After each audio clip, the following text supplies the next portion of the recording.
estávamos a pôr a mesa, estávamos a colocar as coisas em cima da mesa e a Ana chega-se ao pé da Marta e pergunta: mamã, a sopa é canja? Ela adora canja, é coisa que ela... pronto. A sopa é canja? E a Marta olha para ela: não, filha, a sopa não é canja. A sopa são árvorezinhas pequeninas. E a Ana olha para ela: ah, são brócolos. Portanto, a ideia das árvorezinhas pequeninas era tentar motivar a Ana a comer a sopa melhor, porque nós já sabemos que quando é canja ela come mesmo realmente muito bem. E sopa de brócolos, pronto, só pelo nome, não é exatamente a mesma coisa, não compete na mesma categoria do que um bom prato, de canja. Então a ideia era que a Ana percebesse que não era canja, não era assim tão bom, mas também não era tão mau assim. Só que a mensagem chegou logo certinha. Ela sabe o que é que são árvorezinhas pequeninas. Acabou por não ser um grande problema, porque ela comeu bem, comeu normalmente. Mas por vezes nós fazemos isto. Nós alteramos a forma como entregamos uma mensagem para que ela seja recebida de uma melhor forma. Por outro lado, nós podemos passar uma mensagem o mais direta possível, completamente sem filtro. E então podemos correr o risco de sermos grossos ou até mal educados.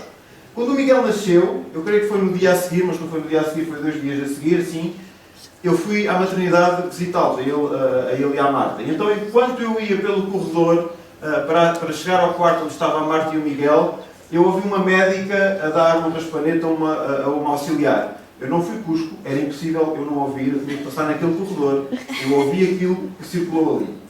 Então, a médica dizia àquela auxiliar: mas há coisas que não se podem dizer. E a auxiliar diz: ó, senhora doutora, mas o bebê é tão feinho. E a médica diz assim: pois, mas é exatamente isso que você não deve dizer, principalmente à frente dos pais. E a auxiliar olha para ela e diz assim: ó, doutora, mas é a verdade, o bebê é mesmo muito feinho. E eu fui direito ao quarto onde estava o Miguel, que não era onde estava talvez esta inglês, e entrei e não ouvi mais nada. Mas o discurso foi este. Eu não sei como é que era o bebê, não faço a mínima ideia, não cheguei a ver, ou se vi, não associei as duas coisas, mas para qualquer pai ou qualquer mãe, os seus filhos são os mais lindos do mundo. Então eu percebo o porquê deste raspanete, eu percebo o porquê de alguém ter ficado particularmente chateado por dizerem que o seu filho era muito feinho. Mesmo que o bebê fosse feio, que é assim às vezes uma coisa muito estranha, porque todos os bebés são de alguma forma bonitos, não havia necessidade de o dizer, e muito menos na frente dos pais.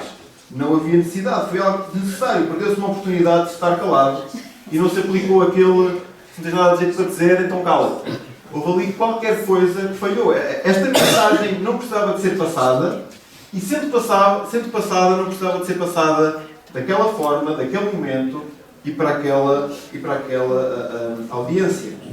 A forma como João Batista entrega a mensagem é muito interessante, versículos 7 até 9. Dizia João à multidão que saía para ser batizada por ele: raça de víboras, quem vos ensinou a fugir da ira que está para vir? Produzir-vos dignos do arrependimento, e não comeceis a dizer entre vós mesmos: temos Abraão por pai. Pois eu vos digo que até destas pedras Deus pode fazer surgir filhos de Abraão. O machado já está posto à raiz da árvore, e toda a árvore que não dava um fruto é cortada e lançada no fogo. João estava claramente a apresentar uma sopa de brócolos, não havia ali árvorezinhas pequeninas, e o bebê era mesmo feinho. João não se preocupou de forma nenhuma em tornar a mensagem mais fácil de ouvir, não se preocupou em que esta mensagem pudesse escandalizar ou chocar quem quer que fosse. A questão aqui é que esta mensagem tinha que ser entregue sem rodeios, tinha que ser com clareza, até com dureza, que é aquilo que nós lemos, e correndo o claro risco de se soar rude ou de se soar mal educado. Era necessário que a multidão que ouvia a mensagem pudesse entender o que esta mensagem era, para que esta mensagem pudesse mudar a sua vida. João dirige-se às pessoas como raça de víboras, no versículo 7. Em primeiro, como que assinalando claramente que estavam numa situação espiritual crítica. Depois há uma referência ao inferno, no versículo 9, com a expressão ira que está para vir, ou ira vindoura noutras traduções, no versículo 7 também. E depois o machado já está posto à raiz da árvore e lançado no fogo, duas expressões que encontramos no versículo 8. E o inferno é esta coisa que de alguma forma causa desconforto a toda a gente. Pode não assustar toda a gente, mas causa sempre algum desconforto. A ideia da possibilidade de se estar num local de sofrimento eterno. Sofrimento e sofrimento e sofrimento, e o tempo simplesmente não passa. É algo que dura para sempre. Então, esta ideia causa sempre algum desconforto. Mas vou realçar o facto de que o inferno existe realmente. Não é só uma ideia, não é só algo da imaginação. O inferno existe e João sublinha isto de uma forma clara e direta. Isto contrasta um pouco com o que se vê nos dias de hoje. Não se fala assim tanto de inferno. É um bocadinho um tema tabu. Provavelmente devido a este desconforto. A este desconforto que causa em quem o ouve. A existência deste lugar onde existe muito sofrimento e onde este sofrimento é eterno. Mas João falou do inferno. Jesus mais tarde também falou do inferno. E nós também devemos falar do inferno. Quando nós falamos do Evangelho com alguém, nós devemos também falar do inferno. É algo que faz parte da mensagem do Evangelho. Se calhar não deve ser o tema de abertura, se calhar não deve ser a primeira coisa que nós dizemos a alguém quando queremos falar acerca do Evangelho ou quando queremos falar acerca de Jesus, o lugar que é o inferno. Se calhar não é a primeira coisa, mas é algo que nós não podemos fugir. É algo que nós não podemos evitar. Porque o inferno existe e quem é condenado é para lá que vai. Portanto, é algo que faz parte da mensagem do Evangelho. Nós não devemos fugir de falar disso em particular. Além de falar do inferno, João Batista exorta também produzir frutos dignos de arrependimento. O que é que isto quer dizer? Quer dizer, naquele tempo, que é como que inútil mostrar arrependimento se isso não se manifestar no viver. Se esse arrependimento não for algo que seja visível, não for algo que seja observável. Para nós, nos dias de hoje, quer dizer que não adianta nós sermos salvos se depois disso não se manifestar em obra feita. Deve ser uma consequência natural. Nós somos salvos pela fé de uma forma completamente gratuita, mas seguir a Jesus é algo que é profundamente prático. É algo que se vê no nosso dia-a-dia, nas nossas atitudes, nas nossas ações. E é suposto seguir a Jesus, provocar em nós mudanças que de alguma forma são evidentes para aqueles que estão à nossa volta. De alguma forma, aqueles que estão à nossa volta conseguem ver, conseguem reparar, sem terem que estar a analisar ao microscópio. É algo que é evidente, algo que é normal. Se nós somos salvos e se não há estas mudanças visíveis, então algo não está bem. Nós podemos ser salvos, ou dizer que somos salvos, mas se isso não se manifestar na nossa vida, de uma forma que os outros possam ver de uma forma clara, então algo estranho se passa. Se forem só palavras que saem da nossa boca, então, muito provavelmente, algo não está totalmente bem. Provérbios 14:23 diz: em todo o trabalho há proveito, mas meras palavras só conduzem à pobreza. Então, se de facto aquilo que é a nossa salvação não se manifestar em algo que é visível, se calhar algo não está inteiramente bem. Ainda João rebate fortemente a ideia de que a nossa salvação pode ser obtida somente por nos associarmos a alguém santo, com muitas aspas aqui. Para quem o ouvia, faziam provavelmente associação com Abraão para meio da salvação, e João fala claramente contra isso. A salvação é algo que é individual. Não é por nós nos associarmos a alguém, seja quem for, que nós somos salvos. Não é por ocuparmos um banco de igreja que nós somos salvos. Não é por sairmos de casa e estarmos aqui ao domingo que nós somos salvos. É somente pela fé em Jesus que nós somos salvos. E é algo que é individual. É algo que diz respeito a cada um. Não é por osmose. Não é por nós estarmos ao pé uns dos outros que, então, como A é salvo, o B senta-se ao lado, então é salvo, e depois senta-se lá o C e também é salvo. Não é assim que funciona. De qualquer forma, e com toda a dureza com que João entrega a sua mensagem, ela foi entendida e ela foi recebida.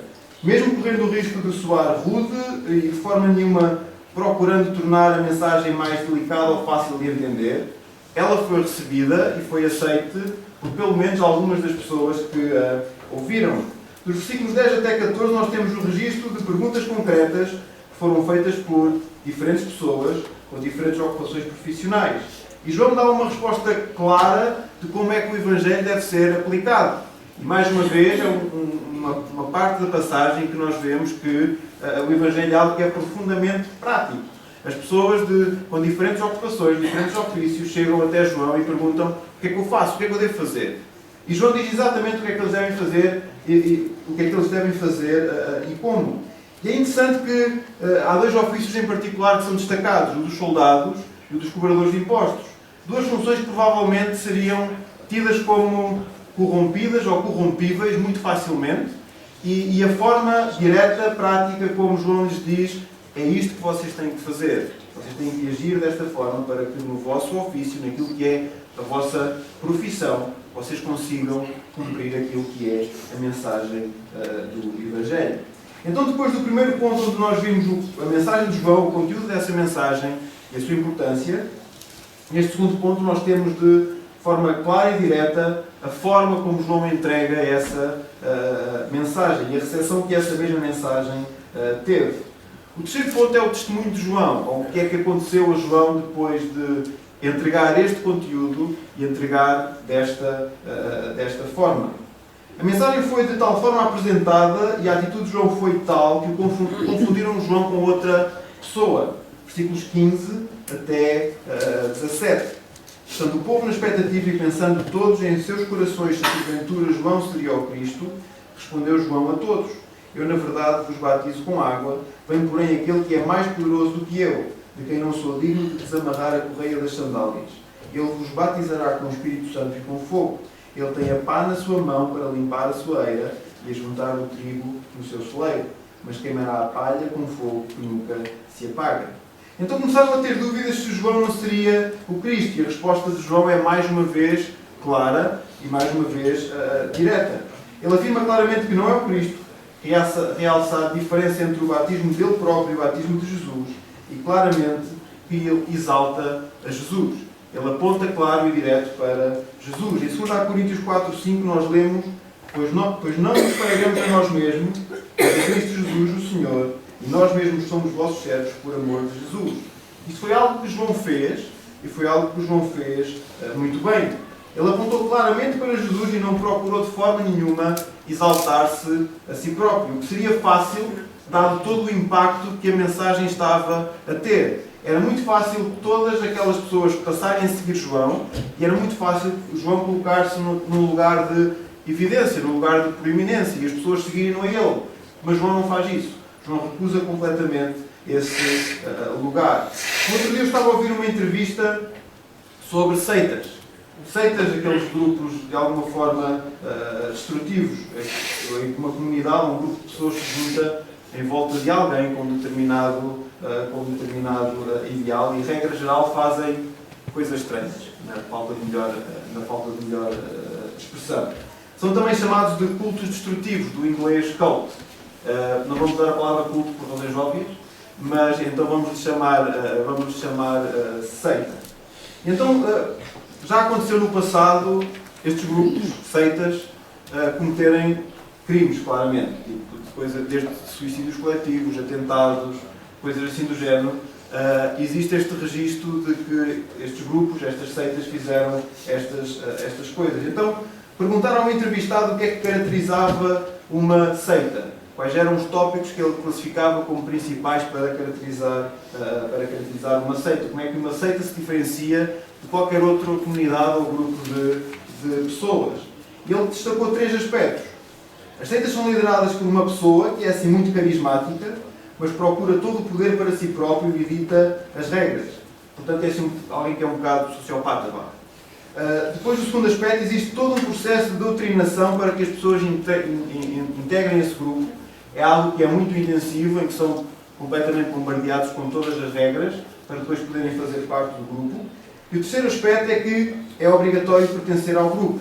Ou seja, há muita, mas mesmo muita resistência quando alguém tenta sair desse grupo. Verdadeiramente, João Batista não procurava ser o centro. ele procurou, acima de tudo, apontar para Jesus, que era um homem carismático, mas não era só um homem carismático, era Deus Todo-Poderoso. Mas João estava numa posição que era muito fácil ele tornar-se aquele centro, ele tornar-se aquele para quem todos se voltavam, aquele para quem todos se viravam, e agora vamos criar aqui um grupo e todos me vão seguir a mim. Mas ele não fez isso. Ele apontou clara e diretamente para Jesus, aquele que era clara e melhor do que ele, e ele é muito claro na forma como diz isso.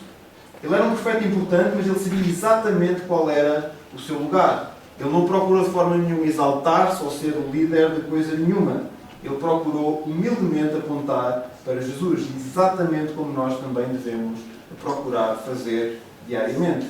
Ainda há uma referência ao inferno, uma referência de novo ao inferno, o fogo que nunca se apaga. A mensagem de João, de facto, tem muito conteúdo acerca do inferno. Não nos esqueçamos de forma nenhuma que ele existe e que é real. No entanto, nem toda a gente estava contente com aquilo que João dizia. No início falámos um pouco acerca daquilo que seria o estado da sociedade naquela altura e quem eram os seus líderes. Mas um desses líderes, Herodes, foi particularmente visado pelas palavras de João e Herodes não gostou. E se calhar ninguém gosta muito que se lhe apontem os erros, pelo menos a uma primeira fase, mexe-nos um bocado com o orgulho. Mas Herodes não era boa pessoa, e então a forma como ele reagiu foi um bocadinho mais além do que só ficar chateado. E eu acho interessante a forma algo poética como a mensagem apresenta esta parte, versículos 19 e 20. Sendo porém que Herodes repreendido por ele por causa de Herodias, mulher de seu irmão Filipe, e por todas as maldades que Herodes tinha feito, acrescentou a todas as outras ainda esta, a de lançar João na prisão. Em cima de todas as maldades que Herodes fez, ele acrescentou mais uma. Ele ainda fez mais uma. Ainda havia espaço para ser um bocadinho mais mau. Ainda havia espaço para ser um bocadinho pior. A forma como Herodes recebeu a palavra não foi a mesma como os soldados, ou como os cobradores de impostos, ou como aqueles que de alguma forma chegaram a Jesus a perguntar o que é que deviam fazer. O que é que eu faço agora que recebi esta mensagem? Como é que eu vou viver daqui para a frente? Herodes não foi assim. Herodes foi exatamente ao contrário. Haverão sempre aqueles que recebem a mensagem e a aceitam, haverão aqueles que recebem a mensagem e não a aceitam, e haverão aqueles que recebem a mensagem e, além de não a aceitar, respondem, e essa resposta até pode ser algo violenta, algo agressiva, que foi aquilo que Herodes fez. Herodes está nesta última categoria. Ele, como alguém que faz muitas maldades e ainda fez mais uma, ele tinha muitos arrependimentos, ele tinha muitos coletes no armário, ele tinha muitas coisas que tinham que ser arrumadas. Ainda assim a mensagem não lhe tocou e além disso ele reage de uma forma particularmente agressiva. João foi preso e algum tempo mais tarde ele foi decapitado. Nós não temos o registro da sua morte em Lucas, mas sabemos isto lendo em Mateus, capítulo 14, e Marcos, capítulo 6. Isto indica-nos que apontar para Jesus terá as suas dificuldades, apontar para Jesus terá claramente os seus desafios e poderá haver casos mais extremos em que resulte em morte. Mas o Senhor não se esquece dos seus, o galardão estará sempre para aqueles que passam a mensagem. Quando a nossa vida aqui cessar, é aí que nós recebemos realmente o galardão de apontar para Jesus. Eu já sei o que isto é. Então, a gente de resumo e de conclusão, nós vimos Lucas 3, 1 até 20 e olhámos para 3 tópicos principais. A mensagem de João Batista, o conteúdo, aquilo que ele entrega, é a mensagem mais importante de todas. A mensagem do Evangelho é a mensagem de arrependimento. Este arrependimento deve ser visível nas nossas ações. Aqueles que nos rodeiam, ao verem como nós vivemos, devem entender claramente que nós seguimos a Jesus, que nós aplicamos aquilo que pregamos, aplicamos aquilo que falamos. Segundo tópico, a forma como ele entregou esta mensagem. Ele entregou a mensagem de uma forma clara, de uma forma direta, de uma forma particularmente dura. Era sopa de brócolos e o bebê era claramente fainho. Não há forma de olhar para esta situação de outra maneira. Que nós tenhamos sabedoria quando falamos do Evangelho. Nós podemos ser mais suaves ou mais duros a falar, conforme quem nos está a ouvir, mas a mensagem tem que ser passada. A mensagem tem que ser entregue. E também não nos podemos esquecer que o inferno é uma realidade da qual nós também temos que falar. É algo que é real, é algo que existe, é algo que faz parte. Então, se calhar não é o início de conversa, mas é algo que nós temos que ter noção de que também temos que falar. E finalmente, o terceiro ponto, o testemunho de João Batista. Seria talvez tentador procurar liderar aquelas pessoas que até estavam na dúvida se ele seria ou não seria Jesus. Pois, eu se calhar até sou. E conseguia mobilizar ali toda aquela multidão, mas João não faz isso. Ele coloca-se humildemente no seu lugar e aponta claramente para Jesus e acabou preso e mais tarde morto por causa disso. Foi mandado prender por alguém que não aceitou a mensagem e cuja resposta a essa mesma mensagem foi agressiva ou violenta. Que nós estejamos dispostos também a fazer o mesmo. O Senhor nos ajuda a conseguir aplicar tudo isto nas nossas vidas. Vamos orar. Nosso Deus, nós louvamos pelo privilégio que é para nós abrirmos o Evangelho de Lucas e podermos meditar nele. Obrigado pelo exemplo de João Batista. Obrigado pela mensagem que ele entregou. Um conteúdo forte, Senhor, um conteúdo que é necessário a toda a gente. A mensagem que é a mais importante de todas, Senhor. Obrigado por isso. Obrigado também porque ele nos ensina a forma como entregar essa mensagem e que nós não devemos fintar, não devemos fugir de falar em temas difíceis. Ajuda-nos, Senhor, a pregar o Evangelho, a falar do Evangelho e a falar dele na sua totalidade. Obrigado também, João nos ensina pelo seu testemunho. Ele que sofreu, que foi preso e que foi morto. Ajuda-nos, Senhor, a estarmos dispostos a sofrer dessa mesma forma, por amor a esta mensagem que nos salva. Ser connosco, Senhor, ajuda-nos a viver desta forma. É o que nós te pedimos e agradecemos no nome de Jesus. Amém.